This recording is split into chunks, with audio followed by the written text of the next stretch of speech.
교도소에 입소하던 해 김기성 목사의 나이는 23이었다. 창창한 앞날이 펼쳐져야 할 시기에 그는 15년이 넘는 교도소 생활을 시작하게 됐다. 그의 수용 생활은 처음부터 순탄치 않았다. 교도소에 들어왔어도 여전히 버리지 못한 잘못된 마음이 여지없이 다른 재소자와의 마찰을 불러왔다. 교도소 안에서 생활하면서 이제 제가 부딪힐 수밖에, 다른 사람하고 융합이 안 되고 다른 사람하고 부딪힐 수밖에 없는 마음의 구조를 가졌던 거죠.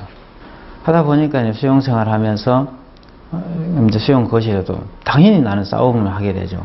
왜냐하면 이제 내가 뭐 그런 마음 구조를, 제일 잘났다는 구조 자체를 가졌으니까. 누구와도 문제를 일으킬 수밖에 없는 마음의 구조.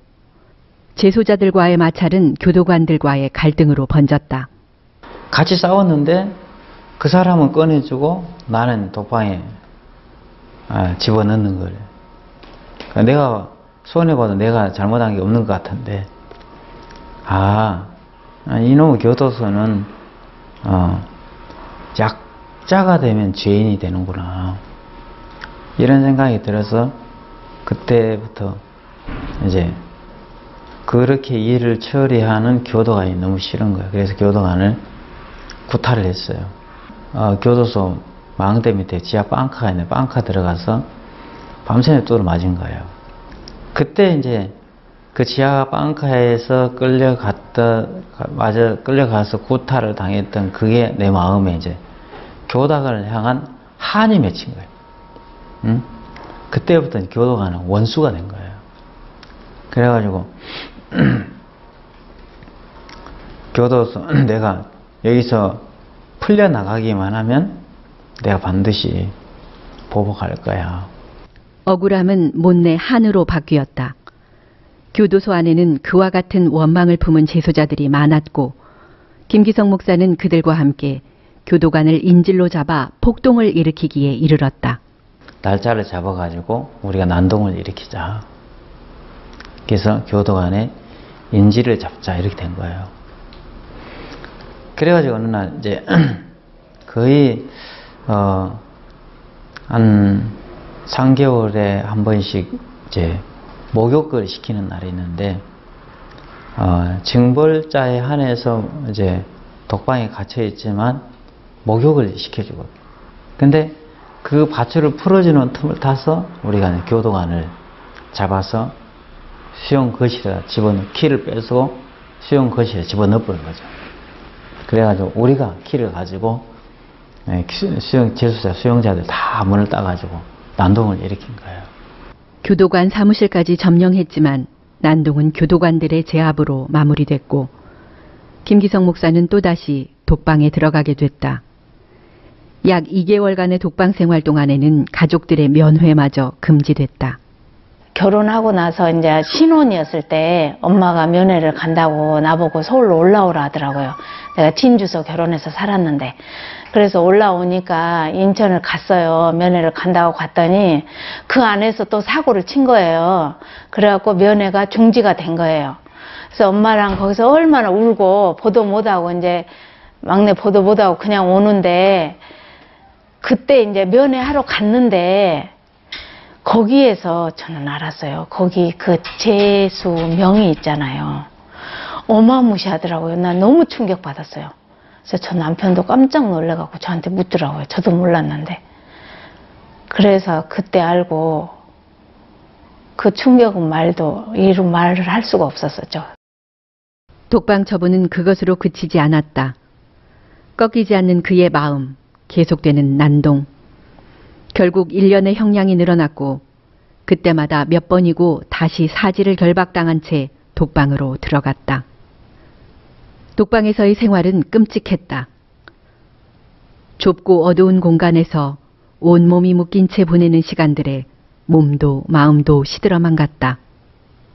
그렇게 이제 독방을 나오면 다시더라고, 나오면 다시더라고 1년, 2년, 3년 이렇게 되다 보니까 이제 사람의 몸이 이제 감당을 못 하는 거예요.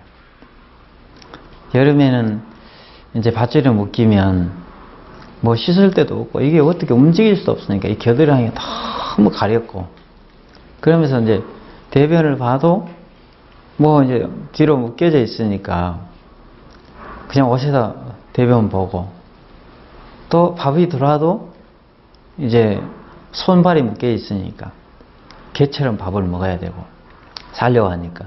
그러다가 어느 날 이제 대변을 보면 거기서 막 이제 못 씻으니까 구더기도 생기고 그러잖아요.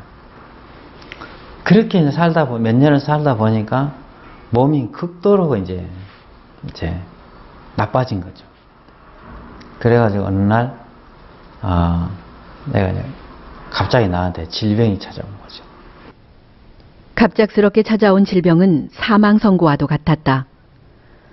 한 번도 생각해보지 못했던 죽음이 바로 코앞에 다가온 것만 같았다. 돌아본 삶의 궤적에 남는 것은 후회와 허무뿐이었다. 몸이 이제 사그러지기 시작하는데, 그때 생긴 처음으로 내 마음에서 죽음을 생각하게 됐어요. 왜냐하면 그 전까지만 해도 내가 건강 하나는 너무 자신했었고 어느 누구보다 건강했는데, 내가 내 스스로 발이 있는데 걸어갈 수 없지, 한 발자국 걸어나갈 수 없도록 이미 몸이 이제 무너져 버리니까 다 생각하는 게 죽음을 생각하는 거예요. 이렇게 험하게 갈 줄 알았으면은 내가 이렇게 살지는 않았을 텐데, 막 그때는 이런 생각들이 막 밀려오면서 내 마음의 중심에서 어떤 생각이 나거든요. 신이 있다면 한 번만 나한테 기회를 주십시오. 부처님이든지 천주님이든지 아니면 하나님이든지 신이 있으면 한 번만 나한테 기회를 주면 내가 이렇게 살고 싶지 않은데, 그래서 이렇게 살고 싶지 않습니다. 그때부터였다. 김기성 목사가 하나님을 찾게 된 것은 진리를 찾아 평안과 자유를 얻고 싶었던 그에게 교도소에서는 한 목사를 소개시켜줬다. 그리고 얼마 지나지 않아 김기성 목사는 그로부터 한 가지 신신당부를 듣게 됐다. 이단을 조심하라는 것이었다. 김영재님, 조심해야 됩니다. 뭘 조심해야 됩니까? 이 교도소에 아주 유명한 이단이 하나 들어와 있다고. 그게 바옥수파 이단이 있는데, 그 사람을 만나면 절대 얘기를 하면 안 된다는 거예요. 그 문제의 이단은 공교롭게도 김기성 목사와 같은 공장에서 일하고 같은 방, 심지어 옆자리에서 지내는 재소자였다. 이단이라는 말에 상종도 하지 않으려고 했지만 그의 한마디가 자꾸만 김기성 목사의 마음을 끌어당겼다. 그때부터 친하게 지내다 내가 마음이 경계가 되는 거예요. 이제 얘기하기 싫고, 그때부터 이 사람이 꼭 벌레 보이듯이 보이고. 근데 이분은 무기징역을 받았단 말이에요. 근데 이 사람이 하는 늘 자기는 죄가 없다는 거예요. 이 사람 이단이 맞구나. 이래서 더 이상 얘기하면 사람이 아니구나. 이런 생각을 하다가 보니까 나는 늘 이제 죄 때문에 고민하는 거예요. 그 사람은 구원을 확신을 받았다고 하고 죄가 없다고 하고, 난 죄가 너무 많고 구원의 확신도 없고. 그러다가 이제 생각한 게 너무 궁금해서, 그러면 구원이 뭔가만 물어보자. 응? 구원을 어떻게 받느냐 그것만 물어보자. 그렇게 물어본 게 구원을 어떻게 받습니까? 이렇게 물어봤는데 막 설명을 하는데 나 성경 지식도 없고 보니 잘 모르겠는 거예요. 그래서 그분이 나한테 건네준 게 이제 죄사함 거듭나 비밀 1권이었거든. 그 책을 내가 밤새는 읽었어요. 어느 날 기적처럼 찾아온 복음. 밤새워 읽은 죄사함 거듭남의 비밀. 거기에는 그가 그토록 찾고 찾았던 진리가 있었다. 그가 진 죄의 멍에를 풀고 자유와 평안을 가져다준 죄사함의 진리가. 예수님이 마지막으로 십자가에 돌아가시면 다 이루었다는 말씀이 내 마음에 그때 마음이 깨달아지면서 내 마음에서 어마어마한 그 죄악들이 한순식간에 예수님 피로 씻어지는 것을 경험하면서 그때 내 마음에 죄를 죄사함을 받게 되고, 그 죄사함 받고는 너무 기쁜 거예요. 그날. 그래서 새벽 3시까지 얘기를 했지. 그날 구원받고 나서. 그분도 내가 구원받으니까 너무 좋아하면서. 구원을 받은 후 김기성 목사의 수용 생활이 달라지기 시작했다. 말씀을 사모하며 보내는 하루하루. 그를 통해 구원을 받는 제소자들이 생기기 시작했다. 교도소 근방의 교회에 연락해 사역자들을 만나 성경 공부를 열었다. 담장 넘어 전해지는 편지들을 통해 선교회 내에도 김기성 목사의 간증이 전해지기 시작했다. 존경하는 목사님, 사모님, 안녕하십니까? 제가 구원받기 전 약 5년간은 정말 암흑과 같은 시간들이었습니다. 약 4년간을 어두운 독방에 갇혀 살면서 수많은 구타와 고문을 당하면서 정말이지 하루에도 몇 번씩 죽어야지 하면서 생명의 끈을 이어왔습니다. 내가 수없이 짓밟힐 때 누가 나를 지켜보기라도 했더라면 그 힘으로 나는 견디고 참아내고 싶었는데 아무도 날 지켜주는 사람이 없었습니다. 어느 누구도 나를 기다려주지 않았는데, 어느 누구도 날 향해 팔 벌린 적이 없는데, 주님은 날 기다리고 계셨고 날 향해 팔 벌리고 계셨습니다. 담 안에 있든 밖에 있든 종의 삶을 살고 싶습니다. 그 삶이 그동안에 저에게 너무 큰 희망을 가져다 주었습니다. 그동안 암탉이 자기 새끼를 품듯이 저를 이렇게 길러주시고 아껴주시고 품어주신 종께 깊은 감사를 드립니다. 영원히 오지 않을 것만 같았던 출소일이 그에게도 다가왔다. 23세 청년 김기성은 어느새 40을 바라보는 중년이 되어 있었다. 오랫동안 바라온 담장 너머 세상을 발 앞에 두고 김기성 목사는 문득 두려움에 사로잡혔다. 혹여나 내가 이곳을 나갔다가 다시 들어오게 되지 않을까. 내가 출소를 앞두고 나도 이제 사실은 23살 때 들어가서 39에 나오니까 젊은 청춘을 교도소 다 보냈잖아요. 나도 내 마음에도 간절하게 다시는 교도소 들어가고 싶은 마음이 막 없었죠. 가고 싶지 않고 그런 마음이 컸는데, 근데 내가 생각을 해보니까 만기 이제 출소하기 며칠 앞두고 생각을 해보니까 누가 봐도 저 사람은 달라지고 변했구나. 저 사람은 나가면 다시는 안 들어올 거야. 이제 그렇게 생각했는데 이 사람들이 나가가지고 다시 들어오는 거예요. 그러면서 나는 나가면은 반드시 다시 들어오는구나. 여기에 대해 확신이 들었어요. 나 나가면 다시 들어오는구나. 왜? 나보다 훨씬 더 똑똑하고 잘난 사람이 나가서 절대 안 들어온다고 나가서 다시 들어왔는데 나는 말할 것도 없죠. 그러면서 내가 그럼 어떻게 해야 되지?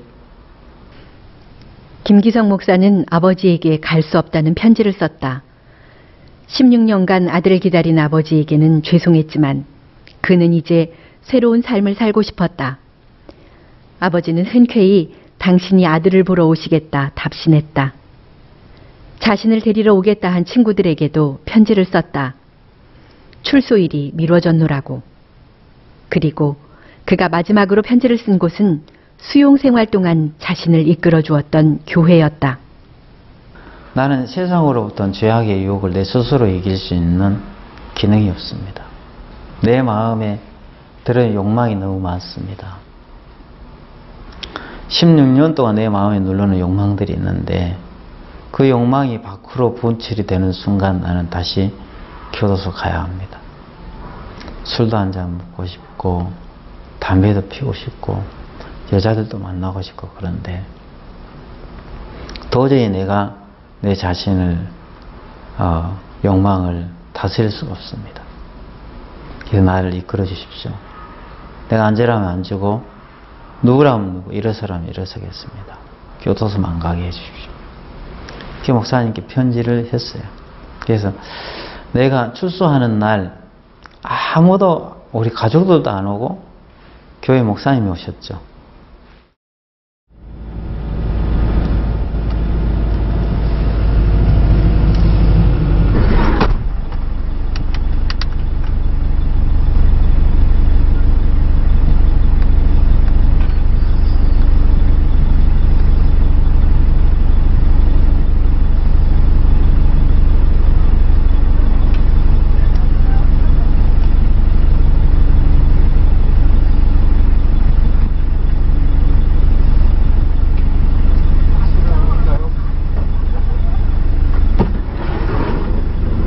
예, 16년 만에 이렇게 사회로 이제 돌아오시게 되었는데, 짧게 우리 형제자매님들한테 인사 한마디 부탁드리겠습니다. 뭐라고 얘기할까? 내가 교회가 종이 아니었으면은 저는 실제 이렇게 출소도 못했을 거예요. 왜냐면 저는 구원받기 전에 늘 죄 때문에 괴로워하다가 죽을까 생각을 많이 했었거든요. 교회 형제님들이나 종들이 이렇게 복음을 남겨주셔서 그 복음을 내게 전해줘서 내게 소망을 줬기 때문에 내가 이렇게 16년이라는 형을 마치고 살아나올 수 있게 된 것이 아닌가 그렇게 생각합니다. 박 목사님하고 지금까지 이렇게 같이 지내면서 오랜 세월이 지나면서 꿈 같은 일을 이제 내 인생을 이렇게 내가 각오가 결심이 좋아서 이렇게 내 인생을 행복하게 만들 수 있겠나? 절대 그건 불가능하다. 내가 가지고 있는 모든 행복이나 기쁨이나 이런 감사는 다 하나님의 종이 만들어준 거지 내가 만든 건 아니다.